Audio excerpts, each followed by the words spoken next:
Alam nyo ba na simula nang iprinomote ko nga itong si Lacticin para sa aking acne prone skin, ay araw-araw na talaga akong nakakabenta nito.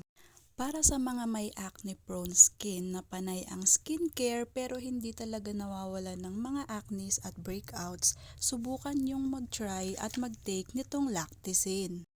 So itong isang box na binili ko ay mayroon siyang 8 capsules. Kapag may extra money ako, I try to take 1 capsule in the morning and 1 capsule bago matulog. Pero kapag nagtitipid naman ako ay isang capsule lang bago matulog ang tinitake ko. Nakakatulong ito para madali kong mapahilom yung aking mga breakouts at acne.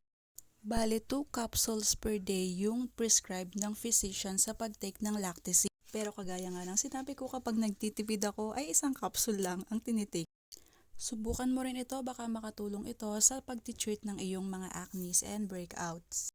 Iiwanan ko na lang yung link sa yellow basket para masubukan mo rin.